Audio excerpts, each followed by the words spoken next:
saiki kowe salina rupa aja wujud Wisnu ayo medun ngarcapada ngilangi gara-gara kanthi sarana budaya ngaten wa pikulun ya wujudmu aja Wisnu coba tak delengi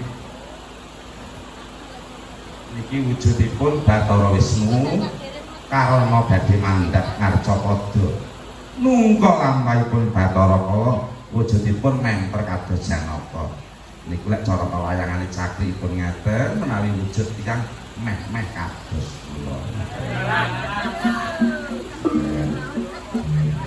menawi maksudipun wujudipun nek wonten wayangan boten sanes nggih sami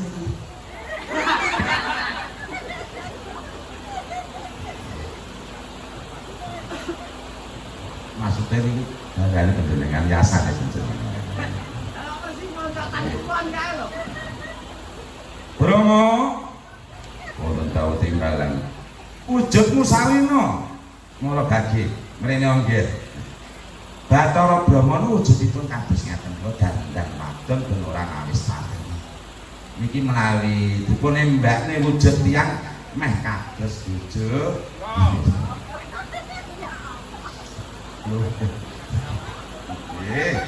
nggih ninting ngeten iki awakipun ninting jaripun nggih Prabu Mas nggih rada dhuwur ngeten iki persis niki terus mari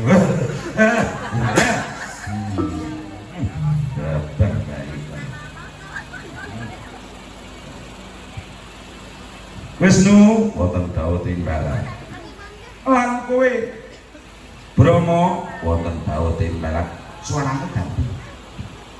suaramu ganti senajan kok lanang ning macak wadon suaramu kudu adol coba ibu kok iso dandan minting ku carane piye nggih nur pangapunten kula golek rupa Jepang carane kula taleni kula parake teng mburi lajeng kula tabi lek pipis nawang pipis sing suaramu ganti wedok wadon Bromo dawuh timbalan pangandika pikulun ya aku Jawa kakang panjak apa wangkeng ngono dawuh timbalan kakang manjak apa wangkeng lah ngono mesti dipun wa pikulun nika wujudipun nggih kedah salin boten kados menika iya aku tak salin nggih kalau Bathara Narada menika mandhap ngarcapada badhe nindakaken pangruwatan wujudipun dipun dampes meh embanipun nawi wayangan wonten Semar menawi wujud tiyang menika sami niki wonten sing padha jaga jemblung ya ingkang jemblung menika nah Pak Yon persis arep biaya guru morset iki sing ora tau digawe katene aku nggih Pak Yono nggih Pak Wipun guru morset itu nabi sebelum dekat saiki Bromo tak jenengke Nyai Asem Sore ya Nyai Seruni kowe kok dapuk penggender etok-etok kowe bojone Wisnu nggih misaken dawuh mari kula menang genderno mboten saged kula kakang panjak saged kula menika nyindhen sok kala maksa kae arep dipun-dipundi wae nyindhen jendung ngapan yo mlento mangke keduduren wa salam tak iki wis kok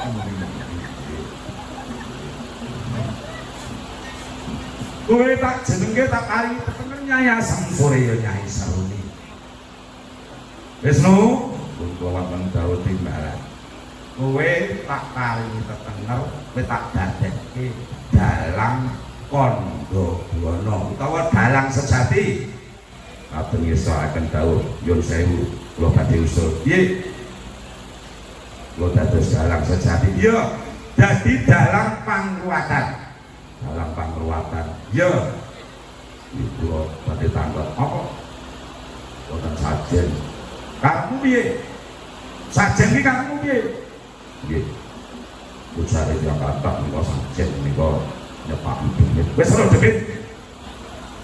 Wis ora demit kowe. Dereng. Kula ngomong. Lah mangkane takon.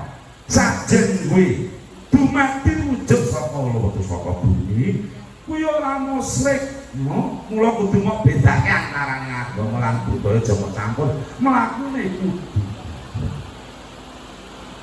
Brahma. Wong saya atus pundi. Yen wujude tu teko bumi aku arep takon karo kowe.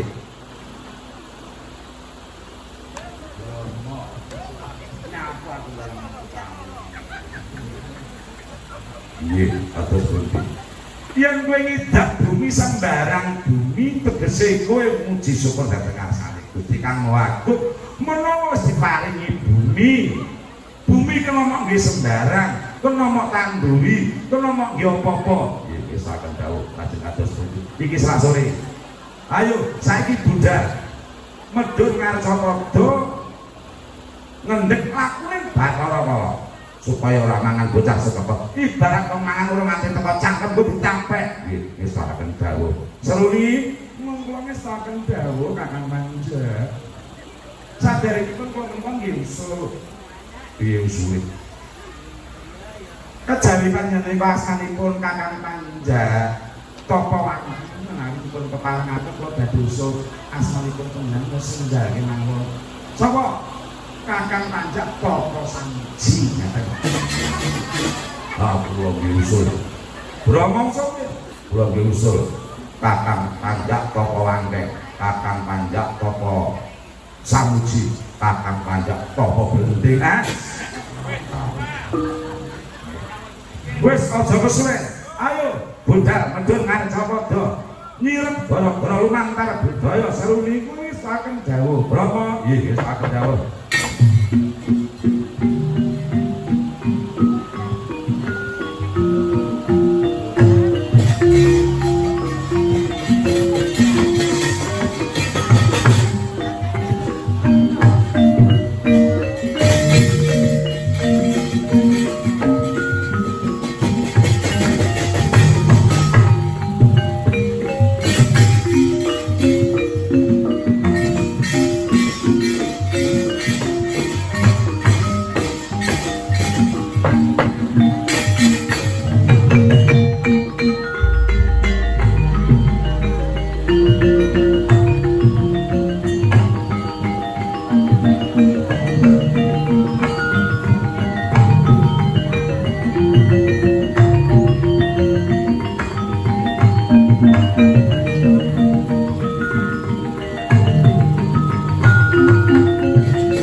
Nyai Seruni sampun dumugi wonten ngarca-pada badhe nirep gara-gara lumantar widaya.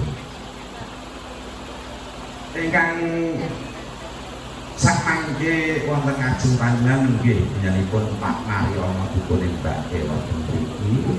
Panggih kaliyan panjenenganipun Ki Dalang Pandhabuana. Mangke Toki Sanak Sugeng Rawuh wonten papan Gunung Kula Pulih Kecamatan Kanggat dipun tepangaken kula ingkang ngampu dadipun Mariono Asnami. Nggih, matur nuwun Pak Mariono. Dene sowan kula sonten klenggan sak mangke senajan bawahipun Pak Mas. Kula netepi janji rikala semana panjenenganipun Pak Gatot rawuh wonten ing sandar kasantriyan Jindana bilih nyuwun tulung supados dipun ruwat ingkang putra ingkang nandhang Sukerta anganting kang asma Yunita. Kula sampun kula pinangkani kula tepat waktu sakmangke kula sampun dugi wonten Pak Mariono menika ingkang sagah ngruwat wingking kula ingkang asma Dalang Kandhabuana nggih nyesuaiken dawuh Ki Dalang Kakang Panjak menawi mekaten supados monggo ingkang budha wiwiti ngruwat Murwakala sedaya kula semanggaken dhateng panjenengan. Inggih, matur nuwun. Yai Dalang wonten dawuh timbalan Kakang Panjak. Ayo dicawiske. Dicawiske nggak diwiwiti ruwatane. Nyesuaken dawuh. Sopi dipun cek Kakang Panjak. Napa? Kados sajen lan sapa. Sopi jajal tak inguti. Aku pengen cekewana dijebol wae.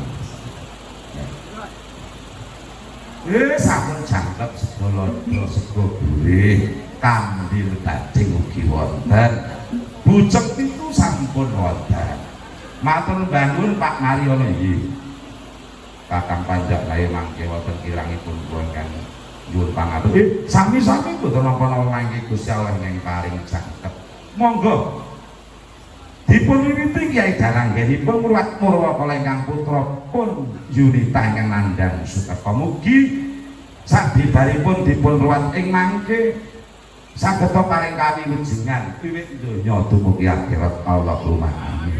Kakang Panjak ayo sontengen gamelane tak wiwitane menika ngruwat Murwakala Ki Dalang Kandhabuana.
Sang Hyang Balinggang Hyang Dharma Jati keliling Hyang Tenjamaya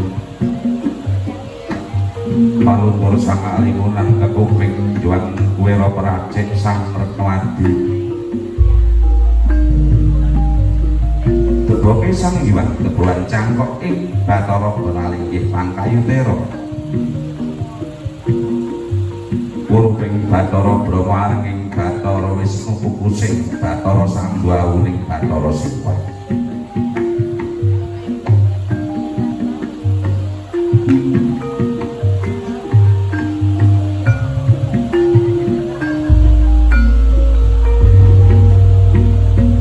Om ilahing prayoganira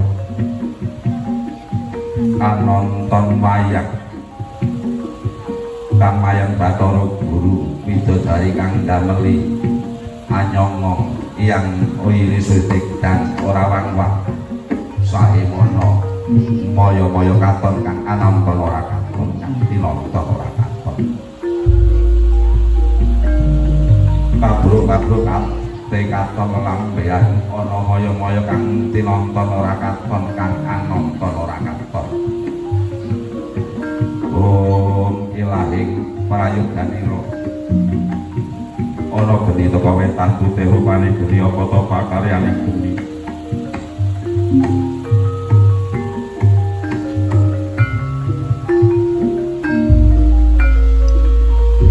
Anglebura lara lara lara wiguna saliring mala trimala tujuh telur arek nyono kutub edan ayam goyang wis lebur dening geni kang teka wetan Om ilahing prayoganira ana geni teka kidul ladang rupane geni apa ta pakaryane geni Anglebura lara yang lara wiguna saliring mala trimala tujuh telur arek nyono kutub edan ayam goyang wis lebur dening geni kang teka kidul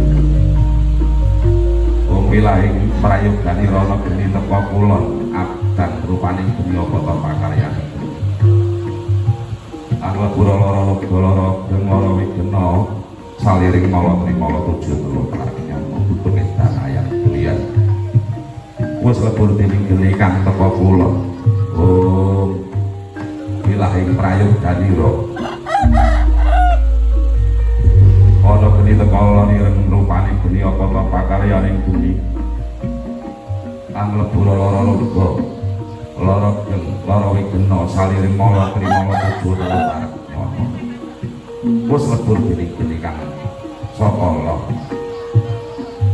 Om ilahing prayoganira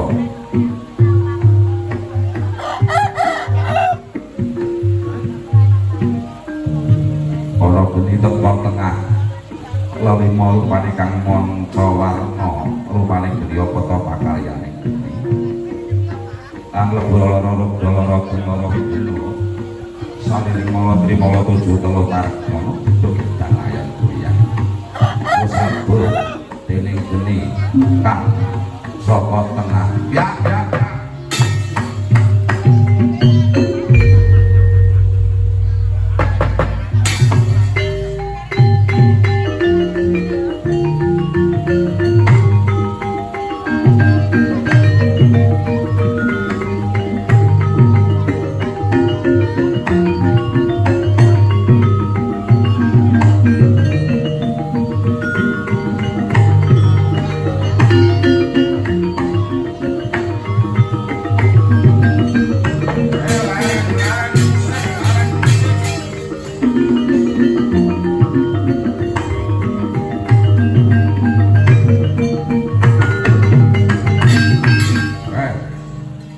dhisik mbrebeki kuping ngeramen di kuping mbrebeki angga mbrebeki yupani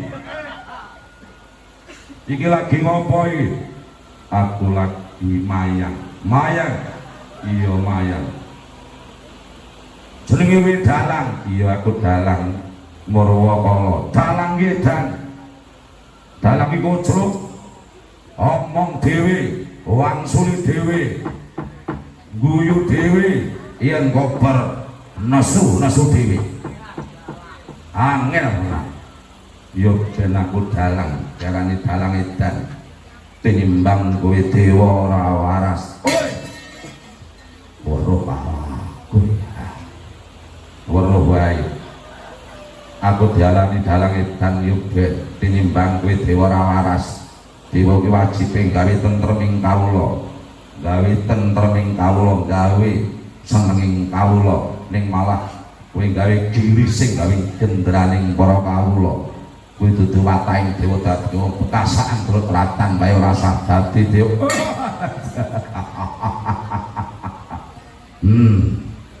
wala ngomongane nyelamet roh aku ya aku ki dewa aku arep golek bocah Sukerta kene ora ana bocah Sukerta kon kuli kene anane wong manembah anane wong mertobat tenimbang yen kowe ketemu petuk karo bocah seperti apa tak kadah kalau mongso anak gaglakan kemah belunge tak otot daginge tak kokok gede tenimbang kowe golek bocah kesukerta arep kemah belunge kokok gede kemah belung kuwae kokopen getih dewa ditantang iya aku wani dalang murwa kala wani sembarange aja nek ngomong dewa yen gawe kapitunaning para kawula aku sing saguh nyengkahi ngene wis ora akan cangkem sulak sulit iki petung penak-penakan itu piye yen kowe iso maca sakranduning awakku sing mapan ning bathuk jroning telak dodo sarta gigit aku manut karo kowe arep nyembah karo kowe wong yen ngomong kudu dijungguh kelek lawan batine tenan dalan yen pancen kowe iso nebesi sing rajah sing mapan ning bathuk jroning telak dodo sarta gigit kanthi waca aku saguh nyembah karo kowe aku manut karo kowe kaya mangkono Bathara iya mara gage tak wacane Kakang Panjak Toko Wangke wonten dawuh Kyai Dalang mara gage tabun gamelane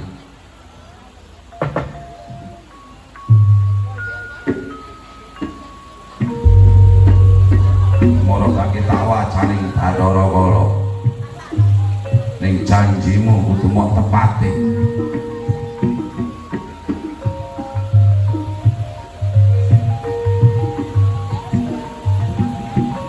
mara gage wacana Kyai Dalang tak rungokke iya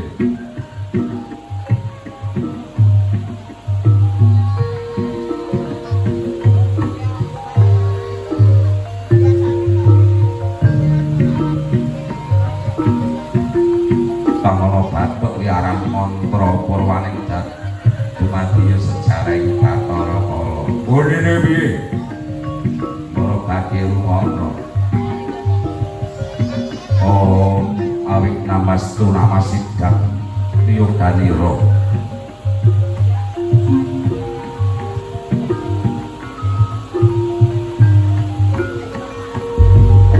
Sang Hyang Angkasa tancep lawan Sang Bathari Pratiwi Duri mijil binuwang samudra adilang hilang lumembang alembak ana daging dudu daging ana getih dudu getih aranmu ya sang kemale ya sang kama salah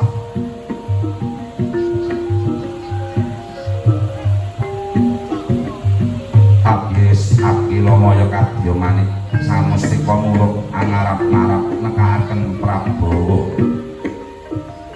petuk lindulan Prahala Lesus gung alileweran geter pater pantara murub mani ingkang Kalalodra gesang madyaning Triloka muni weh kang kala cakra saking Sang Hyang Jagat Girinata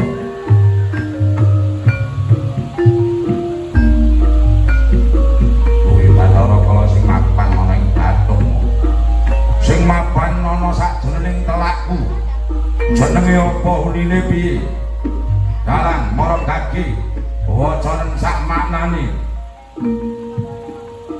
pamatono ning kajuring telak kang aran sastra telak utawi mok sastra tinekak unine piye unine mengkene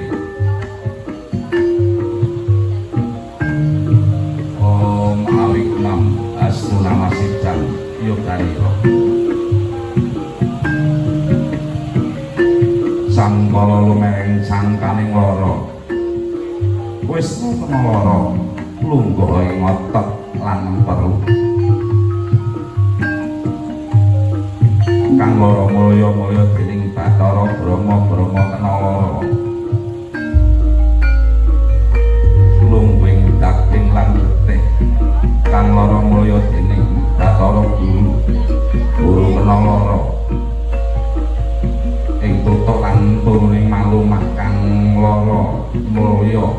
dening Sang Hyang Wenang. Sang Hyang Wenang tan kena ing lorong ring Sang Hyang Tunggal kumpul manunggal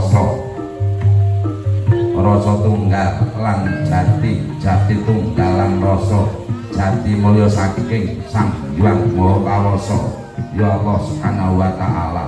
Om awit nam astu namasidam kowe kang ana sajroning telak Bathara kowe lah dalang dalang iki titis tenan ki opahe piro aku ora diopahi duit Bathara kala opahe mung cengkir kena ya apa cengkir tegese kenceng ing pikir waton Pak Mariono percaya aku percaya loro-lorone percaya manunggal dadi siji apa sing dadi setyane bakal kasembatan ya urung tek ya dalan sing mapan ana ing dadaku wacanen sing mapan ana dadamu kuwi kang aran sastra mantra kala cakra ya sastra kedati tulisan 816 sak manane bunine piye bunine ngene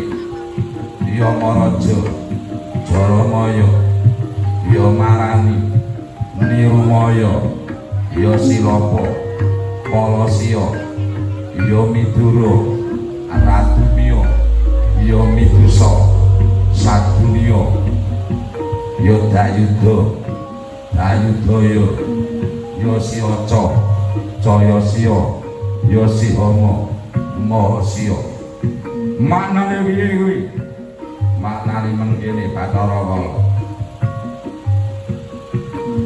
ingkang padha ngrencana ilangan waksten ira sing sapa tumindak ala aja nganti tumeka